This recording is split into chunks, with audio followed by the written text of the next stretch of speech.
means to prevent and to resolve our conflicts by ourselves.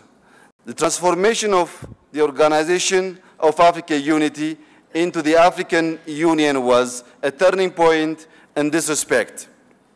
Today, the African Union is able and ready to intervene in all sorts of government-sponsored abuse of human rights, and the OAU could. It also does not recognize any leader who comes to power through non-constitutional means. With such political accomplishment on its record, the AU is also now accelerating its impact in economic integration of the continent, which was already an objective identified in the 1963 Charter, but deprioritized as internal strife and civil war took precedence. A recent example on the success of witnessed in this regard is the historic signing of the agreement establishing the African Continental Free Trade Area in Kigali in March this year, which was signed by 44 African countries. The Protocol on Free Movement Persons was another success, and is signed by more than half the membership. The opening of our skies with launch of the single African air transport market is yet another addition. Equally important, the African Union reform process under the able leadership of His Excellency Paul Kagame, President of the Republic of Rwanda and current chairperson of the AU, Assembly facilitates economic integration. I applaud the African Union leadership for these hope-inspiring initiatives and accomplishments. Needless to say, the EC has been there with us throughout our efforts to identify our challenges and address them in our own way.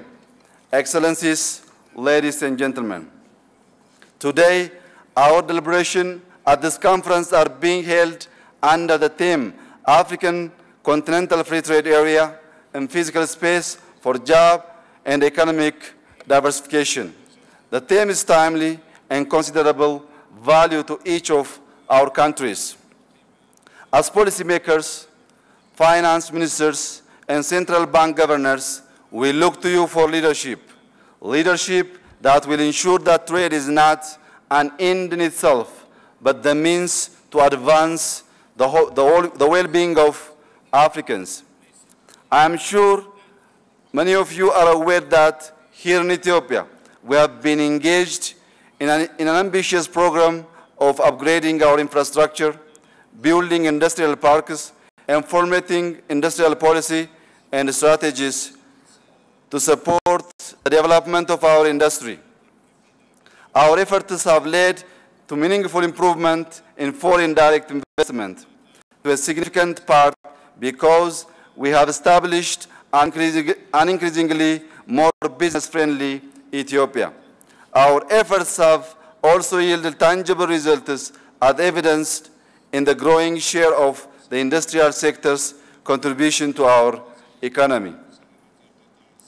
With the African Continental Free Trade Agreement in place, and once it enters into force in particular, I am confident that the opportunities for us to attract more investment will only increase. The Continental Free Trade Agreement should be shaped and implemented so as to enable Africa to create opportunities for its citizenry, to spur our industrialization agenda, to ensure inclusive development for all Africans, and in particular, women and the youth. Together, we will grow. Together, we will give our young people a stake in the future of our continent.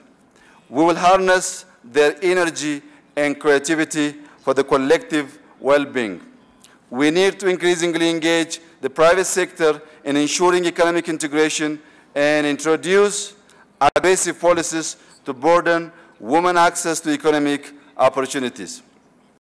Ethiopia is fully aware of the opportunities that the Free Trade Agreement offers and is ready to follow Rwanda and Ghana pioneering role in the ratification of the agreement. I wish to urge all of you to do so to ensure that it can come into force sooner.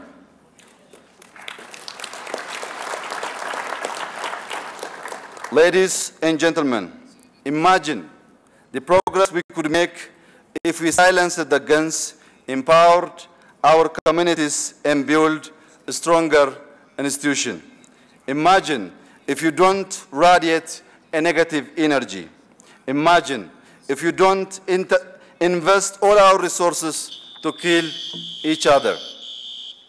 Imagine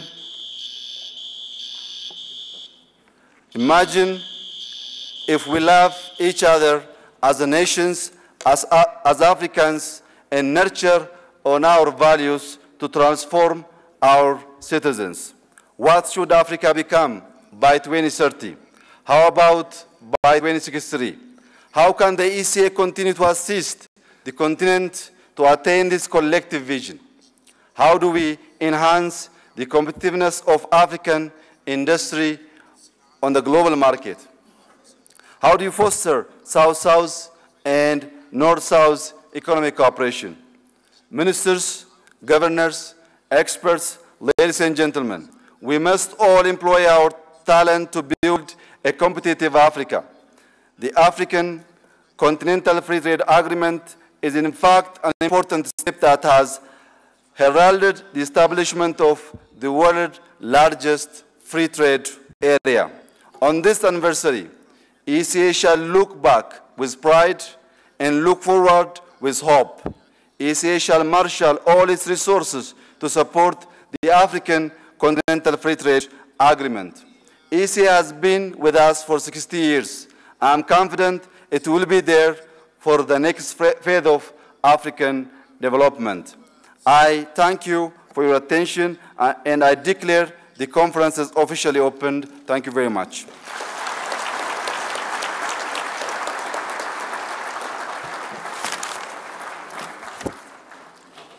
And thank you for those strong and plain words, Your Excellency. Now, I'd like to acknowledge the presence of the AU Commissioner Sacco, the Commissioner of Agriculture and Rural Economy, who's joined us, present here. And also I notice in the far corner over there, the new Executive Director of UN Habitat. You are very welcome, madam, because cities, please give her a round of applause. She's come from Kenya, because it cannot be underestimated how important cities and urban areas to the AFCFTA's prospective future. So you're very welcome. It's great to see you. Now we've come to the point where in a few minutes we're going to be tasting one of the finest exports that Ethiopia has, coffee, and it's good. But before we do that, I'm going to ask the ministers that are here, the representatives of the ministers who are here, and all of you, the special guests who actually are going to be on the podium or have been on the podium, to find the ushers at the back and have them lead you to the area where we will be doing the group photo with His Excellency, who's gratefully agreed to join us for that, the group family photo. Could I ask everybody else to please rise and stay in your seats, well, rise where you're sitting and acknowledge the Prime Minister of the Federal Democratic Republic of Ethiopia. Thank him for his attendance as he leaves.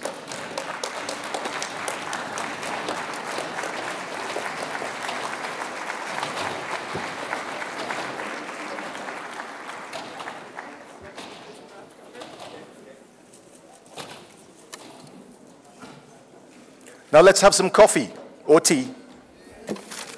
15 minutes and we should be back here, please. 15 minutes.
and panelists for this roundtable are already seated. It therefore gives me great pleasure to welcome His Excellency Mr. Amadou Ba, Minister of Finance for Senegal, to take up this role as chair of this various roundtable on African continental free trade area, transforming Africa. Excellency, you have the floor, and it is also important and essential. Thank you.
Mesdames et Messieurs les ministres en charge des finances, la planification et le développement économique, distingués invités, j'ai l'honneur et le grand plaisir de présider de concert avec un groupe d'intervenants de très haut niveau cette importante table sur le terrain. La zone de libre-échange continental africain, transformer l'Afrique. Avant de présenter les éminents panélistes, je voudrais d'emblée souligner que la signature de l'accord portant création de la ZLEC à Québec le 21 mars 2017 a suscité d'immenses espoirs au sein des populations africaines. Espoir que les opportunités escomptées conduiront certainement à la transformation structurelle des économies du continent. Nous y parviendrons sans nul doute grâce à notre engagement individuel et collectif. D'abord, il s'agit d'un important marché de plus de 1,2 milliard de personnes, de consommateurs, avec un produit intérieur brut de 3 milliards de dollars, environ 2500 euros.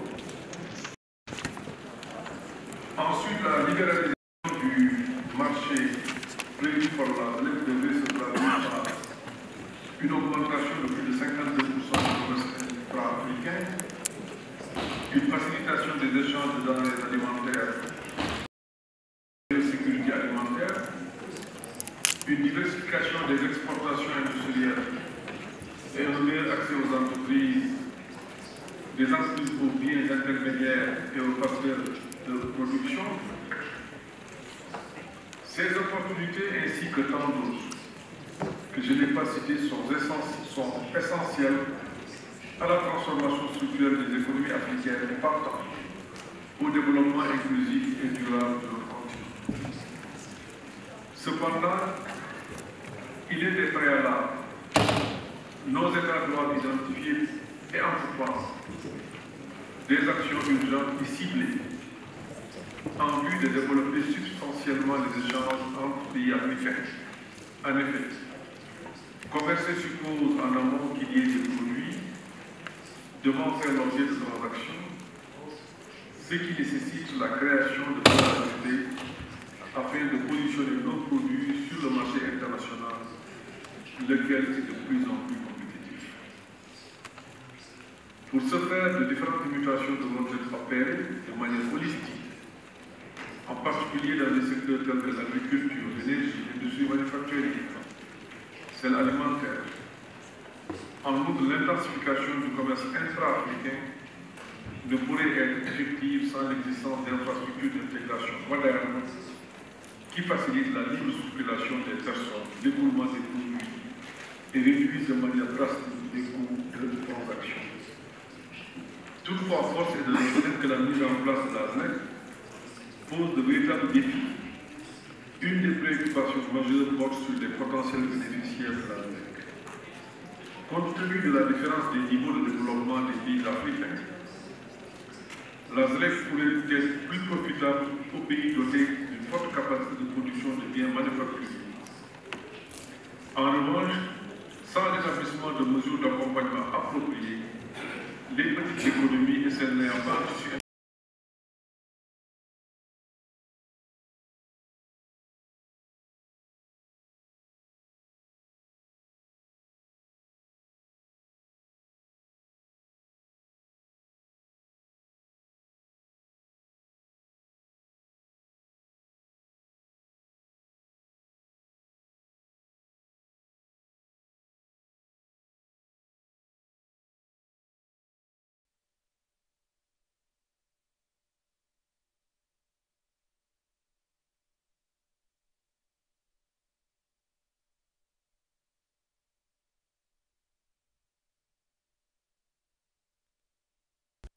seven priority fields which were identified within the framework of the plan of action for increasing intra-African trade, but also to the major project which is NEPAD. Ladies and gentlemen, having now shared these introductory comments with you, I would like now to present to you the other panelists who are, as I said, very eminent personalities. You have Mr. Jing Donghua, Vice President and Treasurer of the International Finance Corporation. You then have His Excellency Abraham Tekeste, Minister of Finance of the Federal Democratic Republic of Ethiopia. Next, Mr. Sindiso Nwengia, Secretary General of the Common Market for Eastern and Southern Africa, COMESA. And finally, Ms. Maimuna Maud Sharif, recently appointed Executive Director of the United Nations Human Settlements Program, UN Habitat. It is now my great pleasure to invite our keynote speaker to address you. And he, of course, will have 7 minutes to speak to you. You have the floor, sir. Thank you very much, Mr. Chair. Excellencies, honorable ministers, governors, dear colleagues, ladies and gentlemen, good afternoon. As many speakers before me said, the signing of the Free Trade Area Agreement is historical. If I can borrow an analogy, it's as if the jumbo jet of continental Africa is adding a powerful new engine. This new engine will help achieve economic diversification. It will stimulate private entrepreneurship, job creation, and it will help to achieve financial inclusion. This powerful jet engine will enable the jumbo jet to fly faster towards the goal of SDG in 2030. This powerful jet engine needs fuel, which is financing. So my intervention will focus on how do we mobilize the necessary financing to achieve our common goal. From the World Bank Group perspective, we have been very honored with many of you as governors of our board supporting us in a historic capital increase, which enables the World Bank Group, including the IFC, to significantly ramp up our financial investment in the African continent. But that, compared with the needs, is still a drop in the bucket.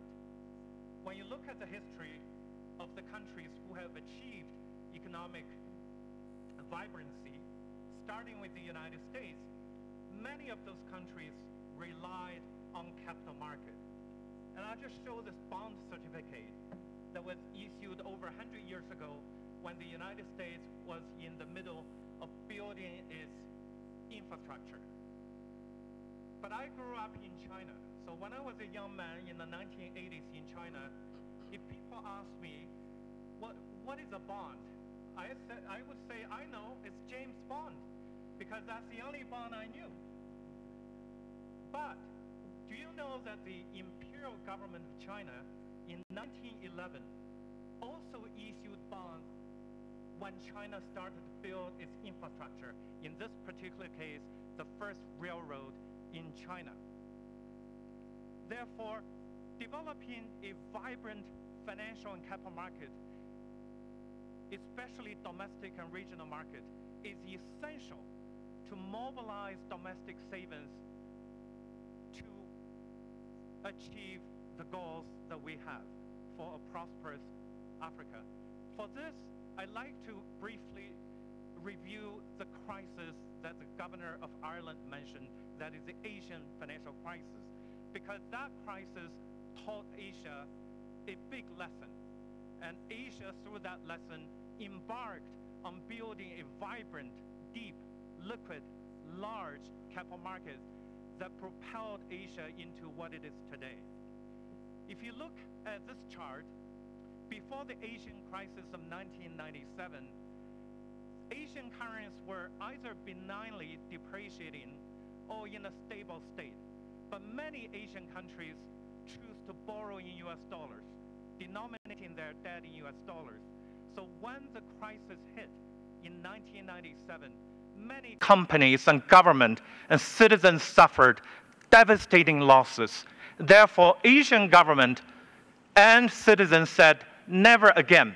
Therefore, embark on building its own domestic and regional capital market to build resiliency, to provide local currency financing, to connect its own savings to its infrastructure and private sector financing. This is a very powerful chart.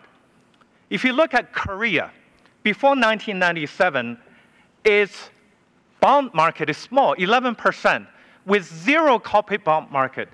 By 2017, South Korea has a bond market that is 74% of GDP, and total bond at 128% of GDP, all denominated in Korean won. My home country, China, had no corporate bond market at that time, and government bond market was very small too. Fast forward to 2017, China's corporate bond market is 19% of GDP, a corporate bond market over $2 trillion, and a government bond market of $47 billion. And that is the magnitude of bond market in Asia. And when you look at the United States, the most developed financial market in the world, the United States has a bond market of 93 trillion, about 200% of GDP. Its equity market is 27 trillion, according to BRS, at 145% of GDP, denominated in its own currency, US dollars.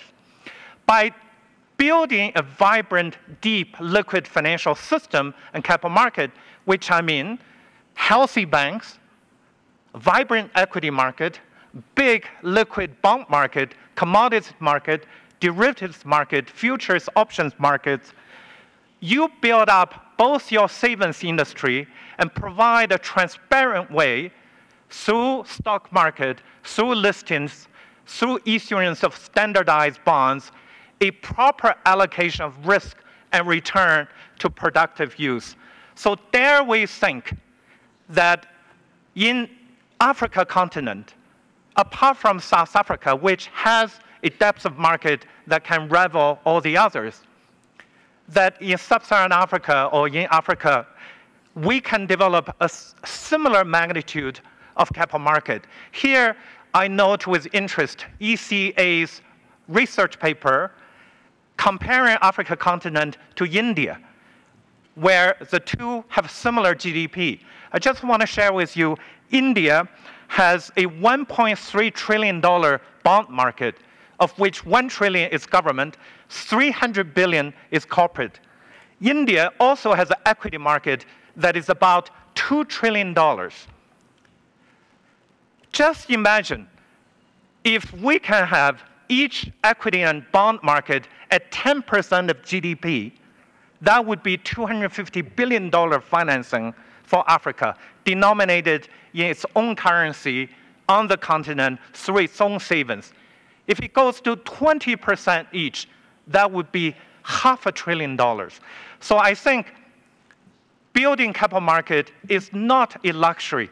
It is a necessity to maximize domestic financial resources for the much needed economic development and to stimulate this free trade.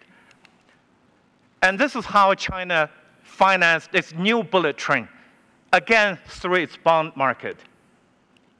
And this is how ISC, using our AAA rating, have been in the past 10 years pioneering local currency bonds in many different places. And we look forward in partnering with you and supporting your effort in opening, deepening the local capital market.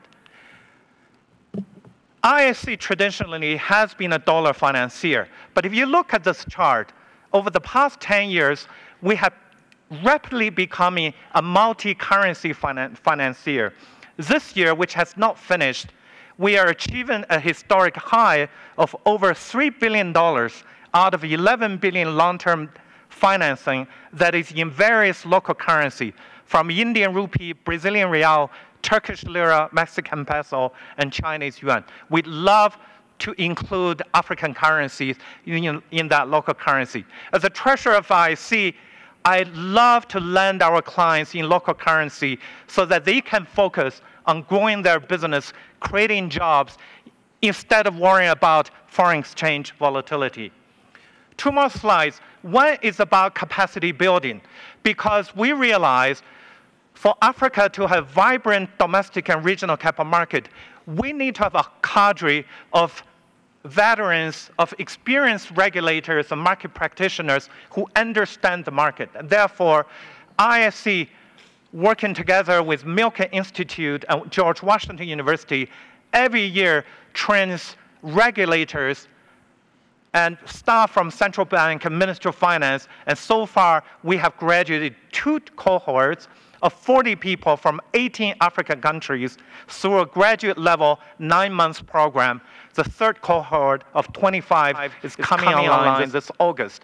And we'd like to work with you to ramp up this program so that we can build a cadre of champions and practitioners who can help us to accelerate capital market development in Africa. Finally, I'd like to repeat, whether it's a vegetable market or capital market, we need markets to be a transparent place for buyers and sellers, issuers and investors, suppliers and manufacturers to exchange to achieve an open, liquid, deep market. Thank you very much for listening to me. Merci, Monsieur Wap. Je vous remercie pour votre exposé riche d'enseignements. Vous avez présenté de manière claire des questions fondamentales qui serviront de base à nos débats. Je me tourne à présent vers nos panélistes et je les invite à faire une brève intervention de 3 minutes si possible, à la fois pour commenter la présentation principale que vous venez de faire et répondre aux grandes questions identifiées dans notre note conceptuelle. Je voudrais donc inviter son Excellence, M. Abraham Tekeste, à partager ses observations. Monsieur le ministre, vous avez la parole.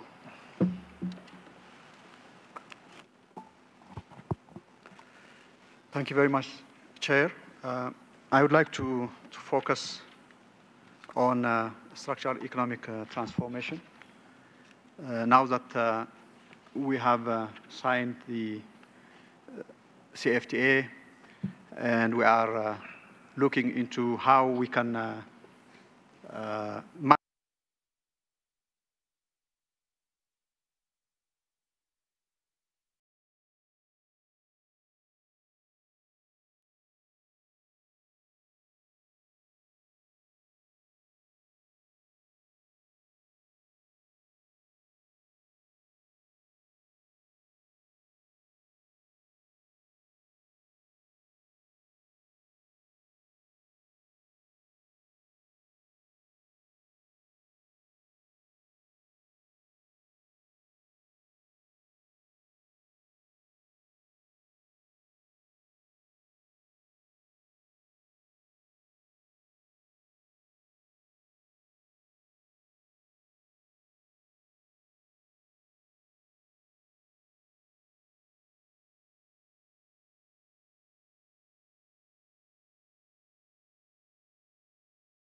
technology, and good governance and institution. So it is very, very important to have the whole package, not just ad hoc looking into the putting up the industrial park and the free trade zone in a certain areas.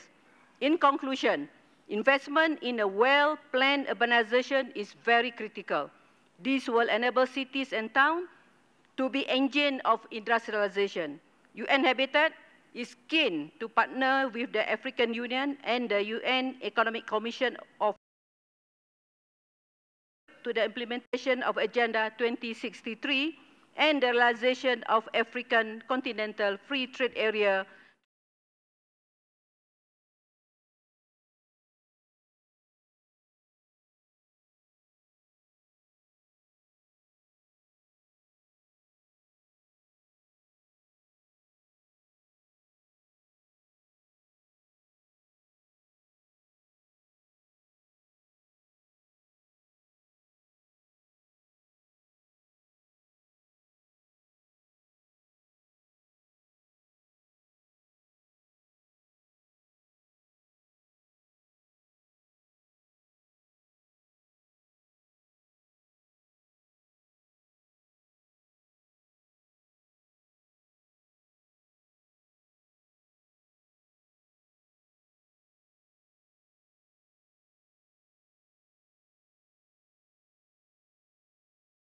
The ECA was established in 1958, and I think when I look at what we are discussing today, it is the same issue that the Imperial Majesty raised, which was raised.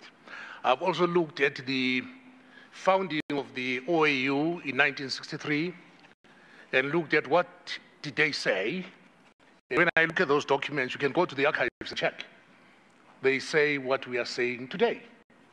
I've also looked at the Abuja Treaty, the Lagos Plan of Action, and I find that they are saying what we are discussing today. But I've also looked at what we have launched with respect to the Africa Continental Free Trade Area in Kigali a month ago, and I find that again, it is stating what we have always known. So therefore, the question for me, because I'm a practitioner in regional integration, that we've got to address is, why is it that we have not been able to walk the talk? To me, that is critical, because we can say today that the Continental FTA has been launched, but then the question is, will it contribute to that transformation? In my humble assessment, I think we need to go back to basics.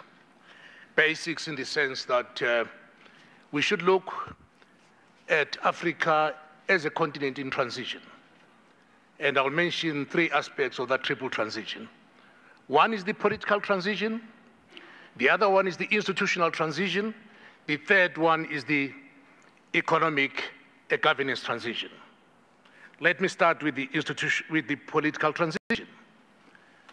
Well, why is it that we have not been able to walk the talk? It's because we have not been able to implement the decisions that we make. It doesn't matter whether it's my organization or any organization. If you look at the balance scorecard, you'll find that we have done very little. If you look, on the other hand, at the European Union, they also went through the same experience until Jacques Delors in 1983 came up with the single market of 1992. But what did they discover? They discovered that they had more than 300,000 pieces of legislation that were not implemented. So why am I mentioning the political part? It is because when decisions are made, they need to be implemented. There must be resources that are adequately assigned for that implementation. So if we want transformation to work, we need, first of all, to have the leadership that will make it happen. In the absence of that leadership, we can meet here 10 years from now, nothing will happen. Unfortunately, when I look at what is happening in terms of this transition, there is too much emphasis on politics, not on economics. Because I can take any paper in Africa and look at it, you'll find that when you read the newspapers, they don't talk about development. They don't talk about the people. They talk about what the leaders are saying and not what should happen. So I think that is, to me, is critical. The second part is the institutional transition. We should ask ourselves the question, for us to achieve that transformation, do we have the right institutions, the institutions that are fit for purpose, that will be able to deliver? And my humble suggestion is that at times we are not going to achieve it, because even where we have the institutions, they work in silos. There is coordination failure. In markets, my colleague from the AFC talk about transparency of market, efficiency of markets. Similarly, in terms of institutions, we need to have institutional efficiency as a result of coordination, as a result of resourcing them and having the appropriate persons who can do that. So I'm saying this because when I listened this morning about the Continental FTA, I did not hear anything about building on what the regional economic communities have done. I'm saying this because there are three basic elements that are important. One is that you must have knowledge, and you continue acquiring that knowledge. Two is that we must be learning economies, and three is that we must be innovation economies. Now, if those are missing with respect both to the political transition, the institutions, etc., then we are not going to be able to achieve that transformation. It's important that we do that. Because as I listen to, for example, what is being done in terms of payments, I can tell you that the regional economic communities have got payments systems that are operational. Why not build on those? Why invent the wheel? The third aspect I want to deal with is the issue of economic governance. Well, economic governance is very interesting because if you look at transformation, it will also require, apart from shifting the resources to high productivity sectors, it will require that there is a clearly defined role between the government as a regulator and the private sector as the implementer. Our colleagues spoke about the bond and equity markets and what they can do. For us, we don't have that depth. I have our bank here, the Trade Development Bank, the president over there. They've been issuing bonds local bonds for quite some years. But we still don't have the depth of that capital market that we are talking about. So what should happen then in terms of transformation for the FTA is that we should then look at how can our private sector, we have our own private sector that are national champions, that are regional champions, that are also now national champions. How can they play that role in this transformation? And this is why I'm happy to inform the ministers here and the governors that under the African Union, we have the Afro champions. And the Afro champions comprise of all the allocated quantities of Israel, Tommy Elemu, ShopRite, etc. All these are the companies that have come together in order to see how they can champion the implementation of the African Continental Free Trade Area. So for me, those, our chair, are the issues that I think will result in transformation, but we need to walk the talk and also build on what the regional economic communities have done. For example, to conclude, how can you build a continental FTA tomorrow? We have the COMESA, EAC, and SADC tripartite FTA, which will be operational very soon. You have the Economic Community of West African States, 15 countries, they have an FTA. Build on that. They already have the rules of origin. They have trade facilitation instruments. What perhaps is required is how to align and harmonize them for the benefit of expediting the realization of the continental FTA. But we cannot do it without taking into account what the building blocks under the Abuja Treaty, under the African Union have done. I thank you, sir.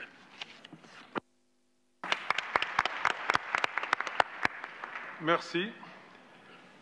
Je remercie donc tous les panélistes.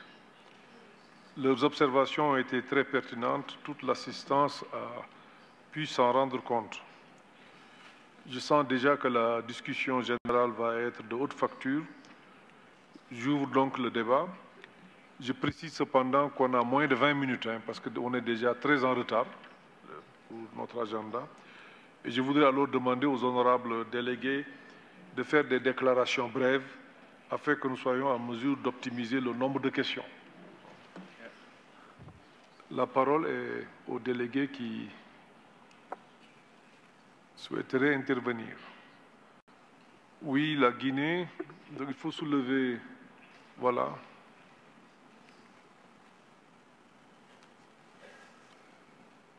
Oui, Guinée et Ghana. Voilà, on donne d'abord la Guinée qui a été...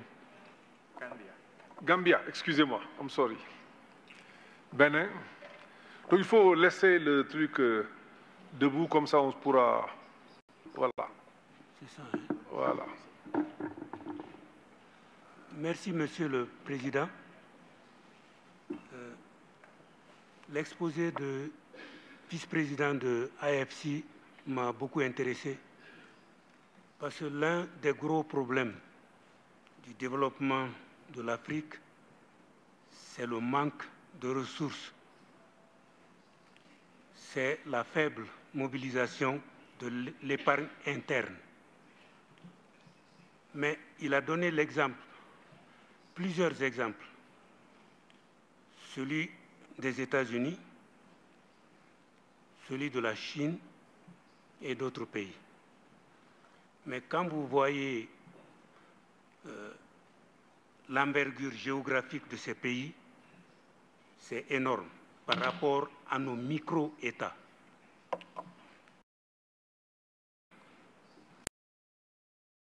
Les marchés de capitaux, États. Ça, c'est la grande question. À la nécessité de l'intégration régionale pour avoir un marché beaucoup plus grand. C'est sur cet aspect que je voudrais que Monsieur le vice-président essaye de donner un peu son point de vue. Je vous remercie, Monsieur le Président. Merci. Nous donnons la parole à la Gambie. Je pense que M. Ouah a bien noté. Thank you very much. My point is just first a comment and the second one is a question. The first comment I'm going to make is regarding African economies compared to China. When you look at per capita income of China in 1969, it was far below that of sub-Saharan Africa, significantly below sub-Saharan Africa. But if you look at the path to industrialization, China had a clear path to industrialization, while at that time we were having stop-go policies. We will start one policy development plan, abandon it and move to another thing, abandon it, move to another thing. So we were not moving. As a result, when China was accelerating, our economies were either stagnant or declining. So this is where a major difference occurred between our path to industrialization and that of China. And I think there are big lessons that we can learn from China, the way they proceed. Now, the other thing I want to mention is debt. Debt in sub-Saharan Africa is increasing. This is a concern. And already many countries are around the level of debt distress. So this is a major concern for us. And also the dynamics of debt also changed compared to pre-HIPC period when it was mainly external debt. But this time we have significant domestic debt as well. And that also poses a challenge for us because what happened is that is held by, most of it is held by our commercial banks. So dealing with that is another new challenge that has emerged. Now, with regards to finance, with regards to trade, there is also a new challenge. The new challenge is corresponding banking. Now, this is a major challenge for sub-Saharan African banks. Banks are losing corresponding relationship with international banks because now it's just not about know your customer, but it's about know your customer and know your customer's customers. It's called the KYCC. So the question there is, what role can IFC play in this regard to ease the pressure that banks in sub-Saharan Africa are facing? And the last one is infrastructural deficit, which is a major challenge that is also hindering trade in sub-Saharan Africa. Thank you very much. Merci pour vos questions. Donc, le Bénin. Merci, Monsieur le Président. Merci à tous les panélistes.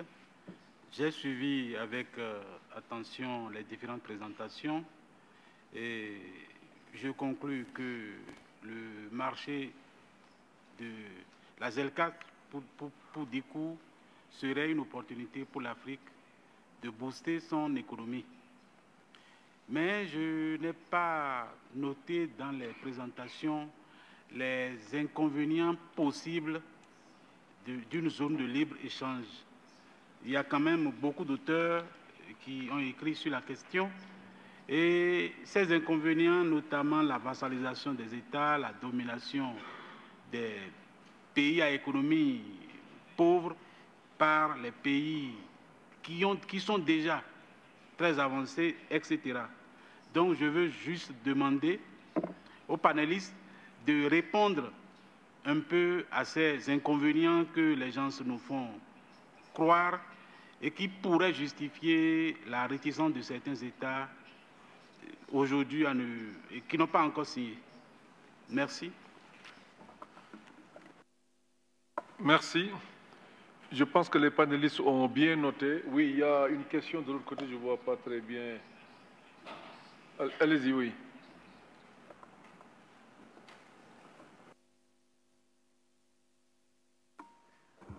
Oui, merci, Monsieur le Président. Des États de l'Afrique centrale. J'ai beaucoup apprécié ce point sur je dirais, la collecte de l'épargne intérieure dans les cadres de financement et dans les cadres aussi de tout ce que nous avons discuté depuis ce matin. Mais une partie de ma question a été déjà abordée. J'essaierai d'être vraiment bref. C'est vrai,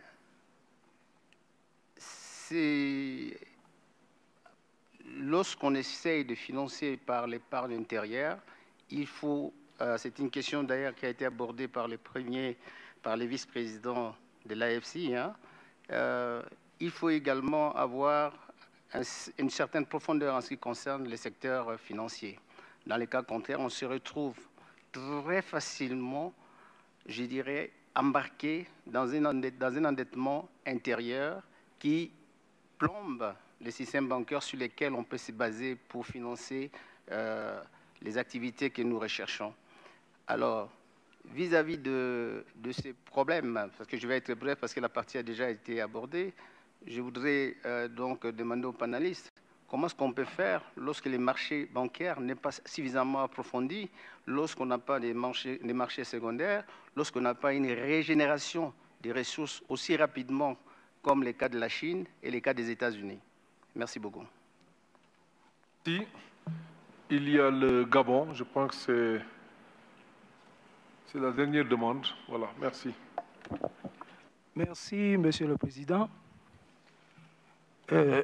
J'ai suivi avec attention les panélistes et depuis même ce matin, mais j'ai quand même une faim, parce que je n'ai pas entendu dans les entrants de la mise en œuvre de la ZELEC quelque chose qui me paraît fondamental. Nous avons suivi, il nous faut les infrastructures, l'énergie, les routes, j'en passe, la bonne gouvernance. Mais personne n'a fait allusion à la sécurité. C'est un domaine qui est très important. Si vous observez la cartographie des crises en Afrique, avec un œil un peu avisé, vous allez voir que les crises divisent l'Afrique. Les crises ont morcelé l'Afrique. Vous prenez l'Afrique de l'Ouest, par exemple, une grande crise au Sahel, au Mali et tout ça. Vous regardez le Nord. Aujourd'hui, un pays a beaucoup de difficultés. Vous descendez vers la Corne, c'est la même chose. Quand vous allez un peu plus bas, nous avons encore connu des phénomènes qu'on voulait oublier, des coups d'État. Vous allez du côté de l'Atlantique, j'ai été heureux d'entendre Madame le ministre de ce pays de dire qu'ils sont en train de sortir de la crise. Alors, vous allez même en Afrique centrale, c'est la même chose. Et vous observez que l'Afrique est divisée par les conflits. Quand vous prenez la ZLEG, on parle des échanges entre nous. Mais dans ce contexte, comment on peut mettre la ZLEG en place? Des échanges commerciaux, des services, j'en passe, entre nous, quand le continent est géographiquement divisé. Je crois que c'est un élément que les panélistes pourraient peut-être nous donner comme explication, parce que c'est aussi un élément très important. Monsieur le Président, je voudrais m'arrêter là pour que nous ayons un peu plus d'informations à ce sujet. Merci beaucoup, Monsieur le Président.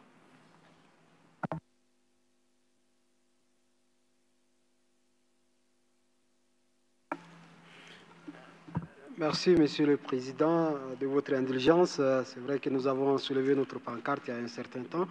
Je voudrais d'abord remercier, ma délégation voudrait d'abord remercier tous les panélistes pour leur brillante présentation.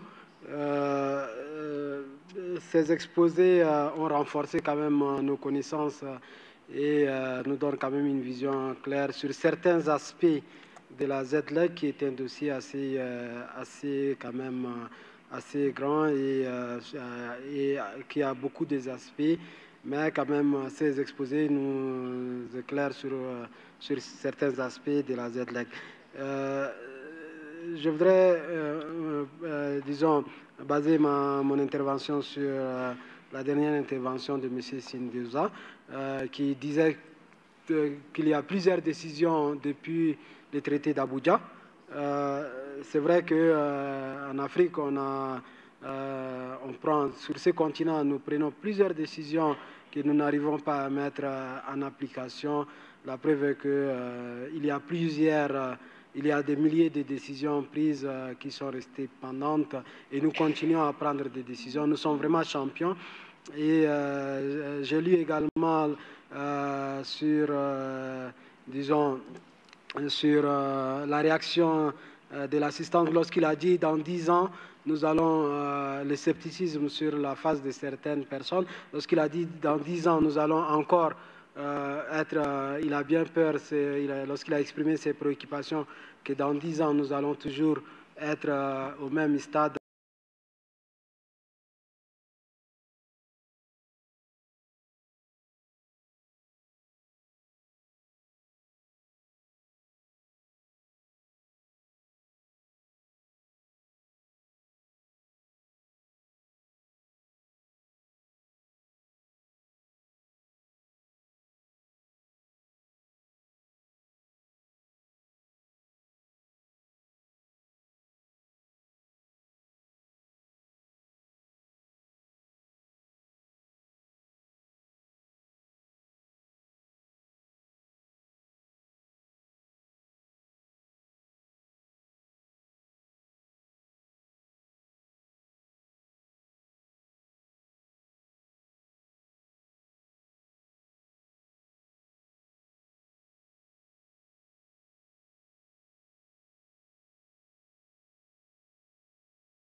is 7.3 trillion, 10% of global. I just want you to imagine that magnitude is what is driving financing from savings to investment, all denominated in local currency. I think the delegate from Gambia mentioned the debt level. An observation is that if a country has denominated its debt primarily in its own currency, its resilience is much higher than if most of the debt are denominated in foreign currency. A good example is Brazil and Argentina. Brazil decided to issue its government debt, government agency debt, whether offshore, onshore, all in local currency. Therefore, over the past 3 years, you read a lot of political issues challenging the country. Its financial market has been pretty stable. Where Argentina, we know what's happening recently. Correspondent banking absolutely is essential for domestic trade, but especially critical for this new free trade. So IFC certainly is ramping up our trade financing program, also work with regulators to see how we can solve KYC, ALM issues. And one promising solution is through fintech, because through artificial intelligence, through fintech, there are new ways of detecting issues while not impeding on the transactions. On the depth of sector and the role of the banks, I agree, but you have to start the journey somewhere. I want to mitigate a misconception that when you develop a capital market, banks' roles shrink.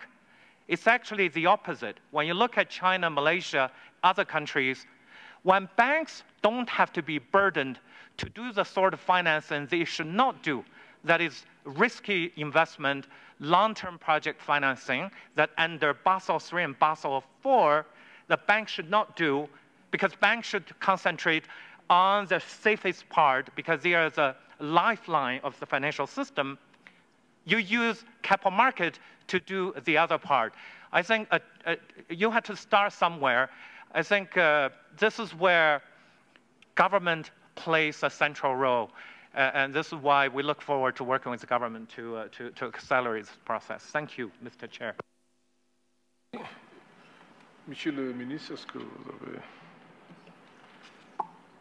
Thank you, Chair. I think the CFTA is an important progress in our ambition to achieve inclusive prosperity in the continent. However, some of the concerns raised are also important concerns, legitimate concerns. But again, such an arrangement, a continental free trade arrangement, is meant to be one of the solutions for the concerns raised by some of the speakers. In addition, we can put in place instruments, various instruments, including social safety nets, to minimize the cost of such an arrangement. My key message, once again, is that to reap the full benefit from the continental free trade area, Africa has to industrialize. Africa has to diversify and structurally transform its economy. Thank you. Madam Maud. Thank you very much, Mr. Chairman. I would like to share the experience of Penang and Malaysia and answering the question of the disadvantage of the free trade area from the experience. I think I really totally agreed with our colleague was saying that we should have the government and plan-led development. If we don't have the government and plan-led development, or we wait for the investors-led development or the developers-led development, then sometimes it can be the negative impacts to the environment. For example, from our own experience, I think maybe this one lesson learned, maybe you can shortcut not to follow what we have been going through for all this while, that for example, like in my city in Penang, for example, earlier we have free trade area or free industrial zone in the 50s and in the 60s. And we don't really have the criteria, and because at that time we would like to have an investment to come in. This led to the environment, it led to the pollution, and also led to many other challenging urbanization issues. But now, looking at that, we are having a more coordinated, integrated plan. We are looking toward moving towards or transform from this type of industry, from manufacturing, polluting, into the Penang Science Park, or more on the clean R&D and clean industries, and looking into the ecological footprint, or low carbon, whatever that is the green industries that we are looking for. And I think the needs of the parallel policies, apart from we are looking very much to invite investors to come to Africa or to our cities, we must also know what we want and what are the policies that to be put together so that we don't really have this type of, apart from employment, and also having the environmental and other social aspect and social challenges at the end of the investment. Thank you very much. Merci. Very briefly, Chair, let me deal with the issue raised by Chad to say, what is it to be done? Why is it that we are not implementing? I gave the example because we can learn lessons from other regions in the world of the European Union. When they found that they were in a crisis like we're in, they had to have a paradigm shift by ensuring that when decisions are taken, you then do an audit of each country's capacity to implement. And then you then formulate the program and then you implement. Because you cannot simply have a resolution, you go back home and think that things are going to happen. This is why I mentioned the importance of institutions, that you need a capable state is underpinned by efficient institutions. Without those institutions, you cannot implement anything. This is why I don't want to go into the details of how they did it, but they did it. Similarly, if we have the decisions, let's take of the assembly, and we go back home, but we don't then put them together and see how we can implement them, allocate resources to them, we'll remain where we are. Secondly, on the issue of domestic resource mobilization, let me simply say, you don't have to have a deep capital market to do that. We have examples within the region, and I apologize that the minister from Egypt is not here, so I'll just give an example of Egypt. When they did the second Suez Canal, it was $8 billion.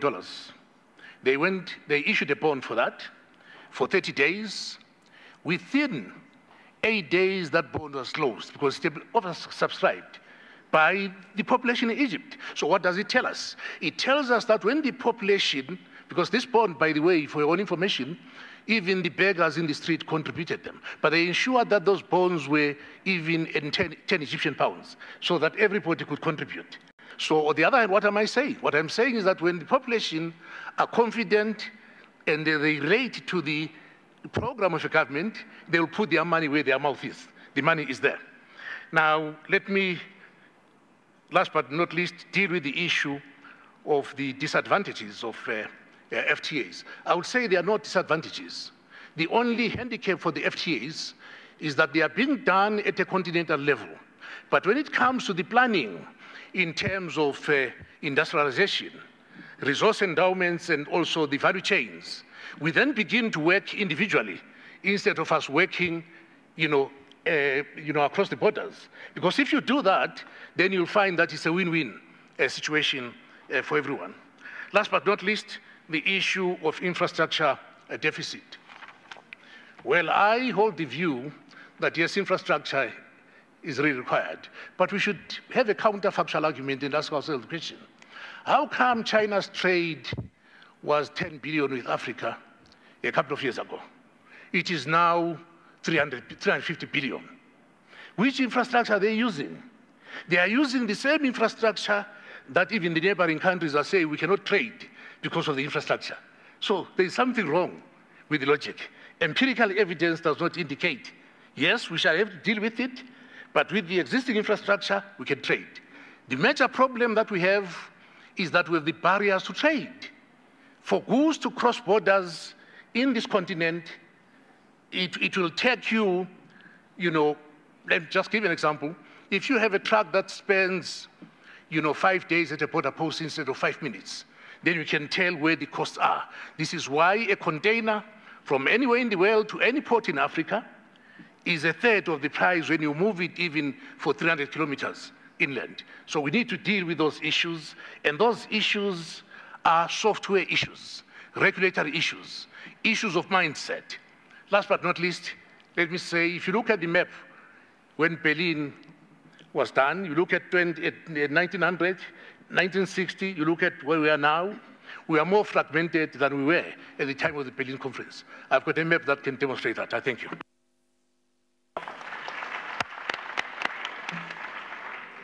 Merci, Mesdames et Messieurs les ministres, distingués invités, chers participants.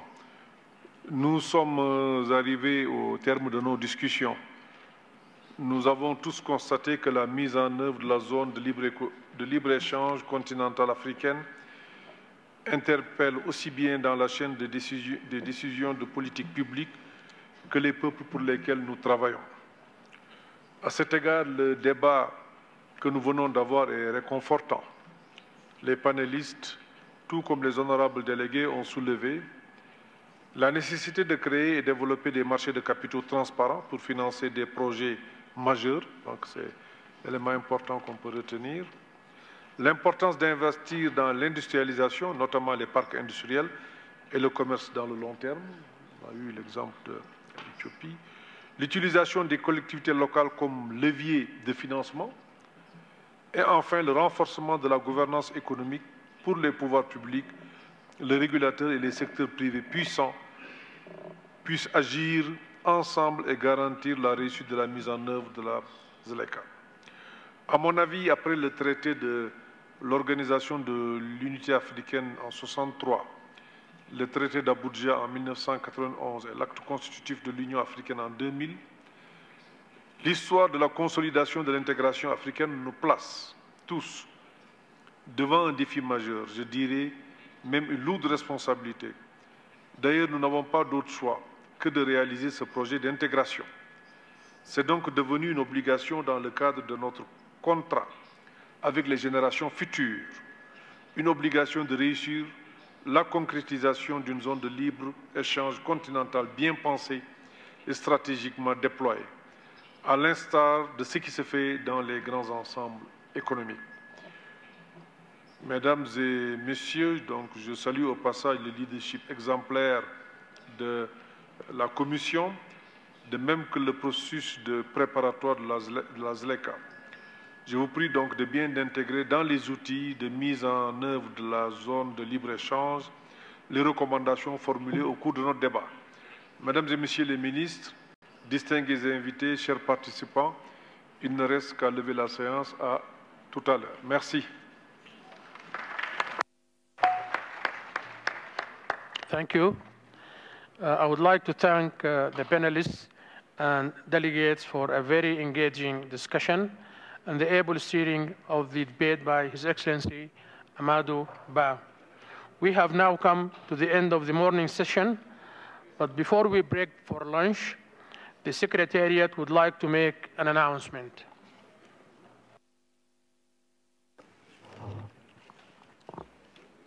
Good afternoon, delegates. The Secretariat would like to inform you that lunch has been provided in 2 locations, and there will be ushers outside of the conference hall who will direct you to the appropriate place for lunch. Thank you very much. Sorry, delegates, can you try to come back by 3 o'clock? Lunch will be from 1:30 to 3 o'clock. Thank you very much. Okay, thank you. Now we break for lunch.